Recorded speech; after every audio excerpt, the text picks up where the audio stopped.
AM 1230, FM 106.3 HD2 K-radio 우리방송 오늘의 시사 포커스 시간입니다.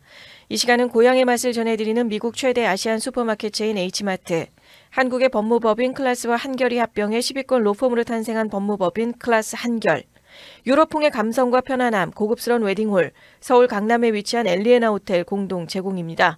오늘 전해드릴 주제는 트럼프와 관련된 형사 기소 사건들, 이번 조지아 선거 개입 사건까지 종결가 되면서 모든 기소가 종결됐다는 내용을 집중적으로 해서 전해드려 보게 됩니다. 미국의 정치계를 뜨겁게 달궜었던 트럼프 대통령의 형사 사건들이 이제 완전히 종결되는 순간에 대한 이야기가 됩니다. 어제 조지아주 법원에서 트럼프 대통령에 대한 마지막에 남아있었던 형사사건을 공식 종결한 것이었습니다. 그리고 이게 어떤 의미를 갖는지, 또 미국의 사법체계에는 어떤 질문을 던지게 되는지도 함께 살펴보게 됩니다. 먼저 이 사건이 시작된 것부터 짚어드려 보면 때는 2020년 11월 미국 대선이 끝난 직후입니다. 조지아주에서 트럼프 당시 대통령이 바이든 후보에게 불과 11,000표 차이로 패한 지역입니다. 상당히 박빙의 승부가 되고 있었고, 그런데 2021년 1월 2일 트럼프 대통령이 조지아주 총무장관인 브래드 레퍼스버건에게 전화를 겁니다. 그리고 이 통화가 1시간 정도 진행이 됐었고 전체 녹음도 공개가 됐습니다. 그리고 이 통화에서 트럼프 대통령이 내가 이기는 데 필요한 11,780표를 찾아라 라고 말하게 됩니다. 트럼프 측에서는 이것이 선거 부정을 조사해달라는 정당한 요청이었다고 주장하는 것이었고, 그리고 실제로 통화에서 트럼프 대통령이 사망자 투표, 중복 투표 등의 여러 부정 의혹을 제기하기도 했습니다. 하지만 검찰 측은 이것을 다르게 해석을 했습니다. 선거를 관장하는 공직자에게 특정 숫자의 표를 찾아내려고 압력을 가한 것은 선거 결과를 부당하게 뒤집으려는 시도였다는 것이었고요. 레퍼스버거 총무장관도 통화에서 트럼프의 주장들이 하나하나 이건 이래서 맞지 않고 이건 이래서 할 수가 없는 부분이고 라고 반박을 했었고, 또 조지아주가 이미 3차례의 개표를 했는데 부정의 증거가 없었다라는 재판 있었습니다. 그런데 2023년 8월입니다. 풀턴 카운티의 윌리스 지방검사가 트럼프 대통령과 그의 선거운동 관계자 19명을 선거 개입 및 방해 혐의로 기소가 됐었고, 그 트럼프 케이스 중에서, 형사 케이스 중에서 가장 어떤 법적으로 좀 매일 수 있었던 케이스가 바로 조지아주 케이스이기도 했었습니다. 그리고 그때 구체적으로 조직적인 범죄, 위증교사, 공직자에 대한 압력 행사 등의 13개 혐의가 들어가게 됐었고, 여러분들도 기억하실 겁니다. 트럼프 대통령이 사상 초유의 구치소에서 찍은 머그샷, 바로 카메라를 응시하면서 바라봤던 그 머그샷을 찍었던 케이스가 조지아 케이스였었던 것이죠. 그 유명한 사진입니다. 현직 대통령이든 전직 대통령이든 미국 대통령이 형사 피의자 신분으로서 머그샷을 찍은 역사상 처음 있는 일이기도 했던 조지아 케이스였었습니다. 그리고 재판이 진행이 되고 있었는데 윌리스 검사가 피고인 4명으로부터 유죄다라는 것, 그러니까 본인이 유죄다라는 것을 자백하는 시간까지 받아내는데 성공을 하게 되죠. 4명의 유죄 인정을 받아냈었습니다.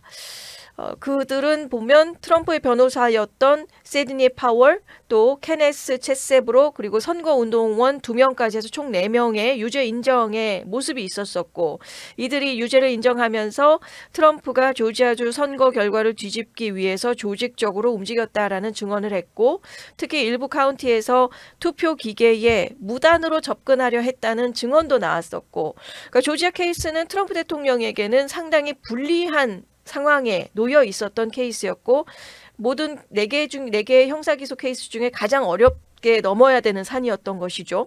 그리고 검찰 측에서 이게 뭐 단순히 한 통의 전화 통화로 끝나는 게 아니라 여러 주에 걸쳐서 진행됐던 조직적인 선거 결과 뒤집기 시도의 일부였다라는 것으로 나가고 있었고, 조지아가 그것 중에 하나였다는 것으로 풀어나가고 있었던 시기입니다.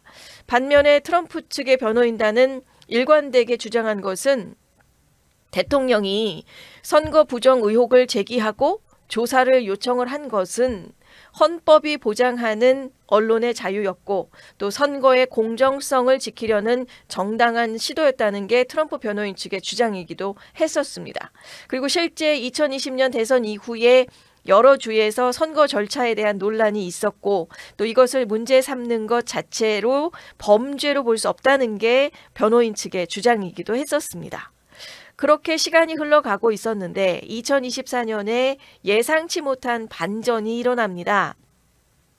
트럼프 측 변호인단이 윌리스 검사와 그녀가 이 사건을 위해서 특별하게 채용했던 웨이드 검사 사이에 부적절한 개인적인 관계가 있다고 주장한 겁니다. 이 검사랑 또 모든 일들을 주관하고 있었던 사람과의 사적인 관계가 있다면 사심이 작용하는 거기 때문에 법적으로 그런 케이스를 진행을 할 수가 없다라는 것을 트럼프 변호인단이 캐치를 하게 됐었고, 조사 결과 두 사람은 실제 연인 관계였고, 웨이드 검사가 사건에서 받은 보수로 윌리스 검사와 함께 여행을 다녀온 사실도 드러났고, 또 검찰의 공정성 안에서 의문이 제기가 되면서 이 문제가 불거지고 윌리스 검사가 이 재판에서 배제되는 결정이 내려지게 됐습니다. 그리고 나서 재판이 1년 넘게 완전히 중단이 된 상태였고, 그리고 시간이 지나서 지난 11월 14일에 새로운 검사 대리인인 피트 스칸달라키스가 임명되게 됩니다. 그리고 스칸달라키스 검사가 임명된 지 불과 2주 만에 이 결정을 내리게 된 게 바로 어제입니다. 공소를 전면 철회한 것이었습니다. 법원에 제출한 서류에서 공소 철회의 배경을 이렇게 밝히고 있습니다. 현직 대통령을 재임 중에 조지아주 법원에 세우는 것은 현실적으로 불가능하다. 그리고 설령 재판을 진행을 한다 하더라도 대통령의 면책 특권 등의 복잡한 헌법 문제를 다투는 데에 오랜 시간이 걸린다. 따라서 이 사건을 앞으로 5년, 10년 끌고 가는 게 조지아 주민에게 이득이 되지 않는다라고 배경을 밝히면서 실용적인 판단에 근거해서 모든 재판의 진행 과정을 검사 측에서 그냥 케이스를 종결하겠다라고 마무리를 짓게 된 것이었습니다. 조지아주법에 따르면 검찰이 공소 철회 후에 6개월 이내에 같은 사건을 다시 기소를 할 수가 없습니다. 하지만 재기소 가능성을 또 거의 없다고 지금 보고 있고요. 지금 이렇게 클로즈가 되고 나면 이제는 그냥 클로즈 되는 것으로 끝나게 된다는 것이죠. 그래서 정치적인 현실을 고려하면 사실상 이 사건은 완전히 클로즈가 되는 케이스가 된다는 것입니다. 그리고 판사 역시 조지아주 법원의 맥카피 판사가 공식적으로 이 사건을 완전히 종결한다라는 결정문을 발표를 하게 된 것이었습니다. 그리고 나서 트럼프 대통령이 트루스 소셜에 즉각 반응을 하게 됩니다. 법치와 정의가 실현됐고 나에 대한 마녀 사냥이 마침내 끝났다. 민주당이 주도하는 다른 마녀 사냥 역시 똑같은 결과를 맞이할 것이다. 이것은 좀 어떻게 보면 보복을 예고하는 내용이 되고도 있었죠. 그리고 여기에서 멈추지를 않았다는 겁니다. 이 사건이 처음부터 기소되지 말았어야 되는 거였고, 정치적인 반대파를 침묵시키려 하기 위해서 사법체제를 이용한 자들에게 엄중한 책임을 묻겠다라고 경고를 하게 됩니다. 그리고 트럼프 대통령의 수석 변호사인 스티브 사도우 변호사도 성명을 냈는데요. 자격을 박탈당한 윌리스 검사에 대한 트럼프 대통령에 대한 정치적인 박해 이제 끝났고 이 사건은 애초에 제기되지 말았어야 했다라고 밝히고 있었습니다. 그렇다면 이제 관심은 트럼프 대통령이 이제 실제로 보복에 나설지의 여부로 모아지게 되고요. 자신을 기소했던 검사들, 또 수사 과정에서 불리한 증언을 했었던 조지아주 관계자들을 상대로 어떤 조치를 취할지 지켜봐야 되는 관전 포인트가 한 가지가 좀 나오게 됐습니다. 어쨌든 4가지의 형사 케이스 중에 가장 트럼프 입장에서는 넘기 어려웠었던 케이스인 조지아 사건이 종결이 되게 되면서 모든 사건에서 이제 다 벗어나게 됐습니다. 이게 얼마나 이례적인 일인지 한번 정리를 해보면요. 첫 번째, 2023년 잭 스미스 특검이 기소한 기밀 문서 유출 혐의 사건입니다. 트럼프 대통령이 퇴임 후에 플로리다 본인의 그 마러라고 자택에 대통령 재임 시절 기밀 문서들 무단으로 보관했었다는 혐의였습니다. 그리고 이 사건이 작년 11월 트럼프의 대선 승리 직후에 스미스 특검이 공소 기각을 요청하면서 종결되게 됩니다. 그리고 두 번째도 역시 잭 스미스 특검이 제기했었던 2020년 대선 결과 뒤집기 시도 혐의입니다. 이거는 앞서 조지아 케이스는 조지아 주에서 다뤄진 내용이지만 잭 스미스 특검은 연방 차원에서 다뤄진 특검이었었고 이 사건도 마찬가지로 작년 11월에 그 공소가 기각됩니다. 그 트럼프 대통령의 당선 직후에. 그리고 세 번째는 뉴욕에서 다뤄졌었던 성추문의 입막음돈 관련 회계장부 조작 혐의입니다. 이 사건은 실제로 배심원단이 유죄 판결을 내렸던 사건입니다. 하지만 법원에서 올해 1월 10일에 트럼프 대통령의 취임을 열흘 앞둔 시간이 되고 있었죠. 이때에 유죄는 인정하되 처벌은 하지 않는다는 이례적인 결정을 내리면서 세 번째 형사기소가 마무리가 됐고, 그리고 네 번째가 바로 오늘 다루게 됐던 조지아주 케이스였는데 그게 어제 정식적으로 미국 역사상 처음 있었던 4건이나 동시 진행됐었던 케이스가 미국 헌정사상 전례 없는 상황으로서 마무리가 종결짓게 되는 날이 바로 어제 있었던 것이었습니다. 따라서 트럼프 대통령이 모든 형사 리스크에서 벗어날 수 있게 됐고, 이렇게 모든 것에서 벗어날 수 있었던 데는 몇 가지 중요한 요인도 있었습니다. 가장 결정적인 것은 작년 11월에 대선에서의 승리입니다. 현직 대통령을 형사재판에 세우는 게 얼마나 복잡한 헌법적인 문제를 야기하는지, 또 이번 조지아 검찰의 공소 철회 배경에서도 그 배경을 밝히고 있었고 분명히 드러난 케이스가 되고 있고요. 또 하나 중요한 게 있다면 바로 작년 7월에 연방 대법원의 판결입니다. 대법원이 전직 대통령의 재임 중에 공적 행위에 대해서 형사상 면책 특권을 폭넓게 인정한다는 결정이 내려지게 된 것입니다. 대통령이 직무를 수행하면서 한 행동에 대해서는 나중에 형사처벌을 받지 않는다는 거죠. 물론 이 판결에는 찬반 양론이 팽팽합니다. 대통령의 독립적인 직무 수행을 보장하기 위해서 필요하다는 의견도 있고, 대통령을 사실상 법 위에 두게 되는 위험한 결정이라는 비판도 함께 자리한 시간이었습니다.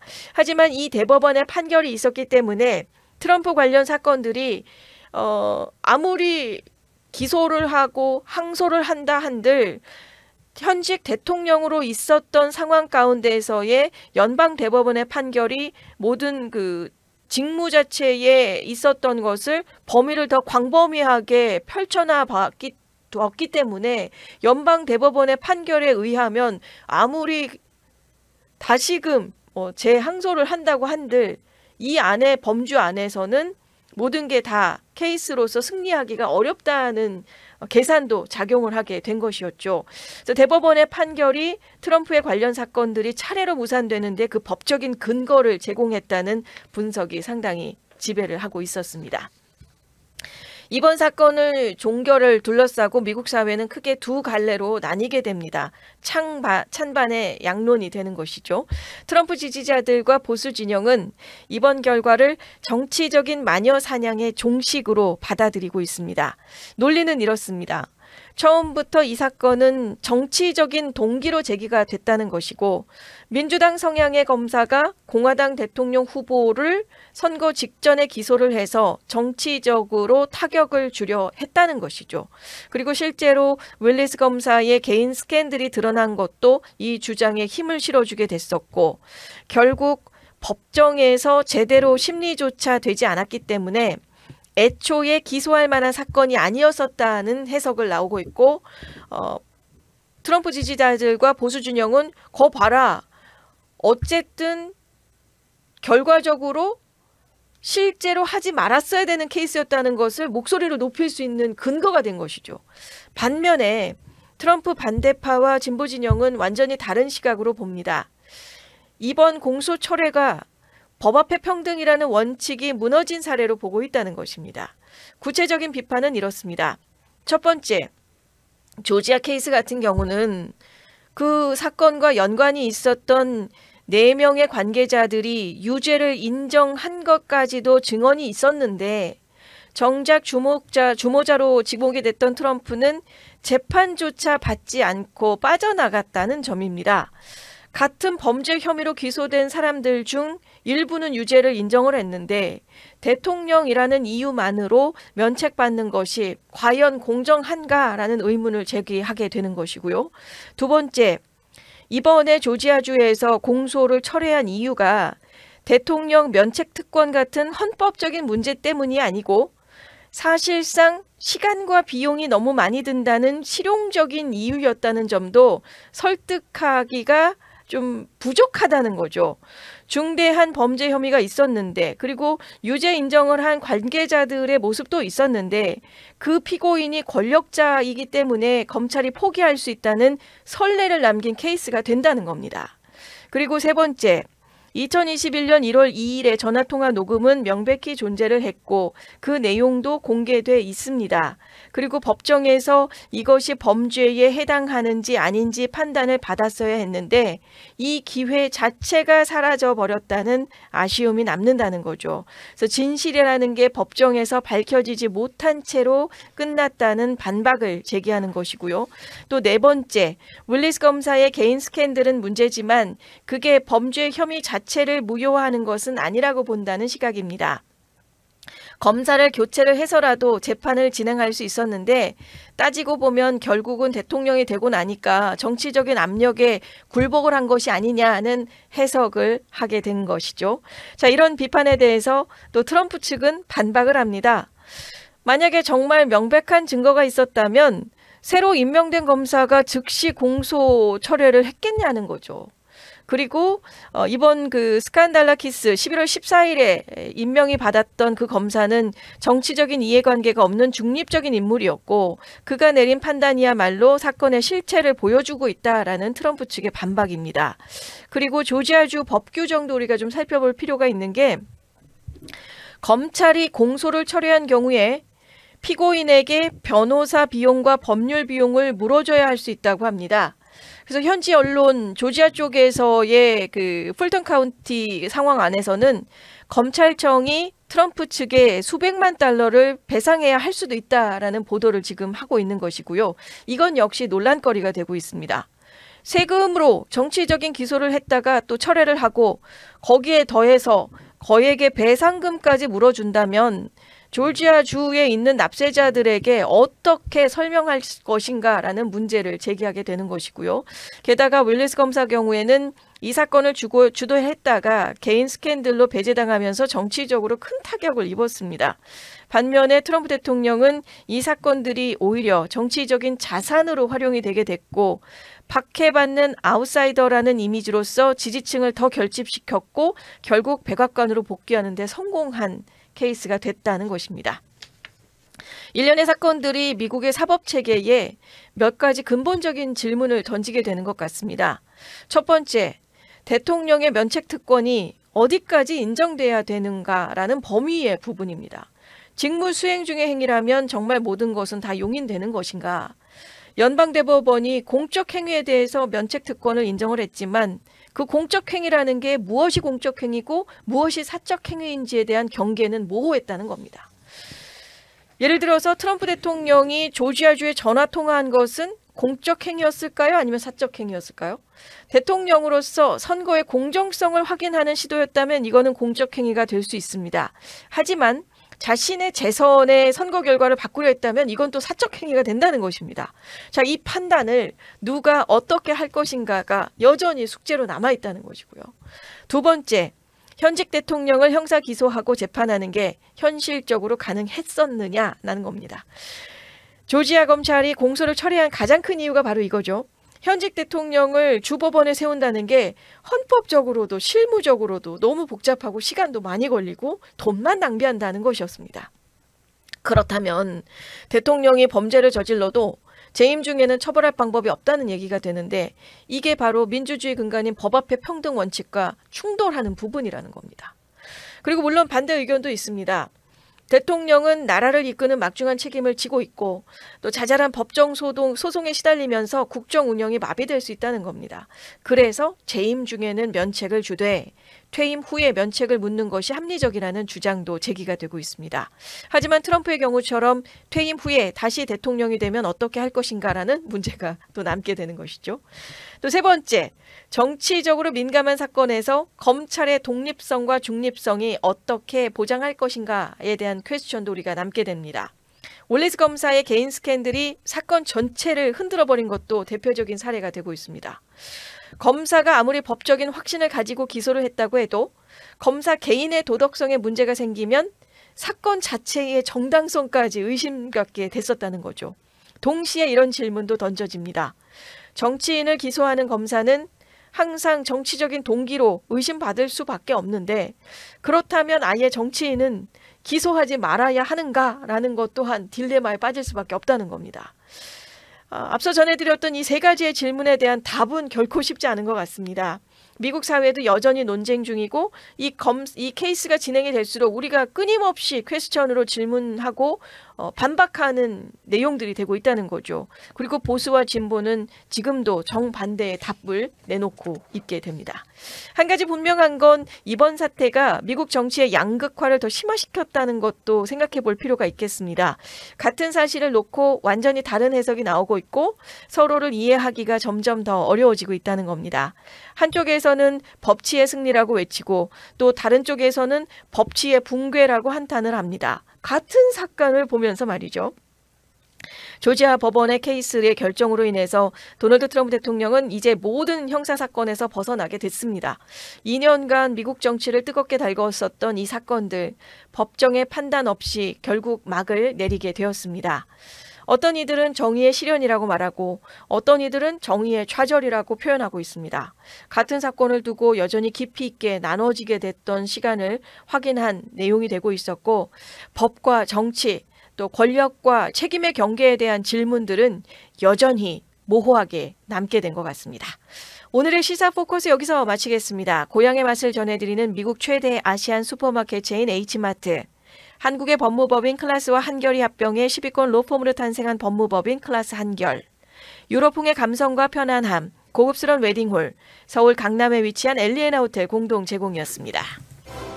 오늘의 시사 포커스를 시청해 주셔서 감사합니다. 최근 시사 소식을 더 자세하게 알고 싶으시면 구독과 좋아요, 알림 설정을 꼭 눌러주세요.